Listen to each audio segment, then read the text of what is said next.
نحمده ونصلي على رسول الکریم اما بعد فاعوذ باللہ من الشیطان الرجیم بسم اللہ الرحمن الرحیم۔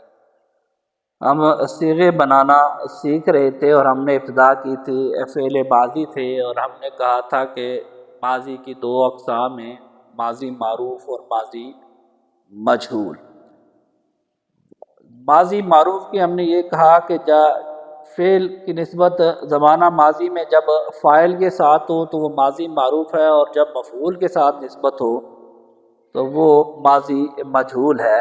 اور ماضی معروف کے تین اوزان ہیں، فعلا، فعلا اور فعولا، یعنی ان کلمے پہ زیر زبر اور پیش بدلتے ہیں، کیسے بدلتے ہیں تو یہ اوزان ہمیں حاصل ہوتے ہیں۔ پھر ہم نے یہ کہا تھا کہ فعل کو فاعل کی ضرورت ہوتی ہے، اور فاعل کے بدلنے سے صیغے بدلتے ہیں، اور فاعل جو ہے وہ ضمیر مرفوع متصل جو ہے نا وہ فعل کے ساتھ ملتی ہے تو ہمیں ایک صیغہ ملتا ہے۔ تو کہتے ہیں کہ ہم نے یہ کہا تھا کہ ضمیر مرفوع متصل جو ہے وہ واحد، تثنیہ، جمع اور مذکر مؤنث اور متکلم، غائب اور مخاطب ہو سکتی ہے۔ اور مذکر غائب کے لیے جو مرفوع متصل ضمائر ہم نے پڑھی تھی وہ تثنیہ کے لیے الف اور جمع کے لیے واو تھی۔ تو جب ہم ان ضمائر مرفوع متصل کو ان کے ساتھ ملاتے ہیں تو ہمیں مذکر غائب کے صیغے حاصل ہوتے ہیں۔ واحد کا صیغہ تو طلبہ ہو گیا، اور تثنیہ کے لیے الف ملا طلبا اور واو ملا تو طلبو ہو گیا۔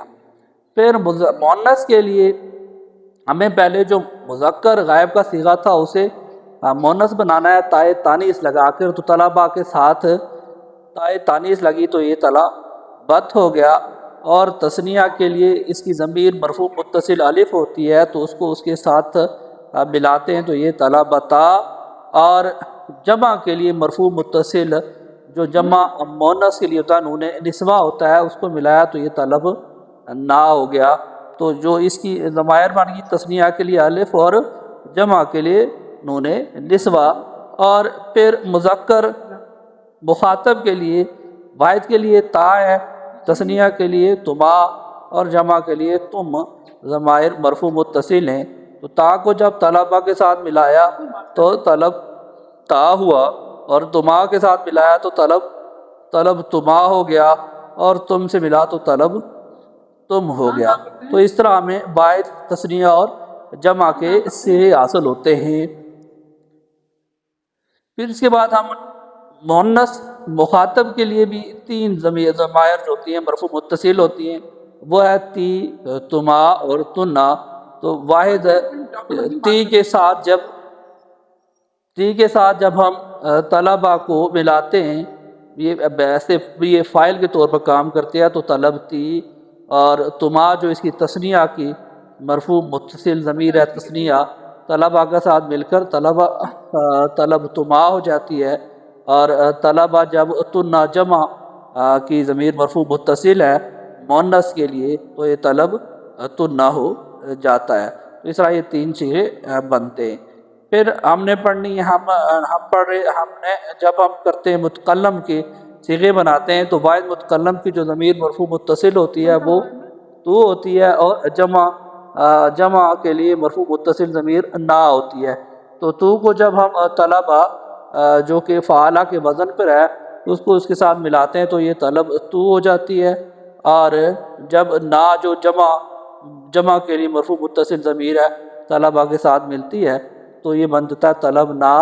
اور یہ ضمائر مرفوع متصل جو ہے نا یہ فاعل کے طور پر کام کرتی ہیں۔ تو اس طرح ہمیں یہ 14 صیغے حاصل ہوتے ہیں، طلبا، طلبا، طلبو، طلبت، طلبتا، طلبنا، طلبتا، طلب تما، طلب تم، طلبتی، طلب تما، طلب تنا، طلب تو، طلب نا۔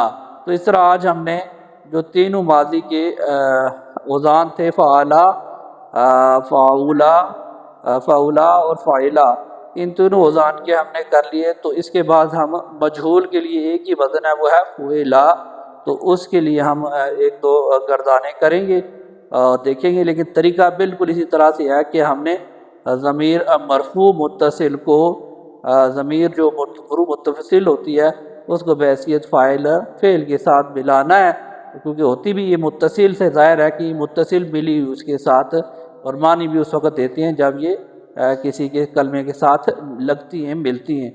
صدق اللہ العظیم۔ اللہ تعالیٰ ہمیں دین سیکھنے، سمجھنے اور اس پہ عمل کرنے کی توفیق عطا فرمائے۔ جزاک اللہ۔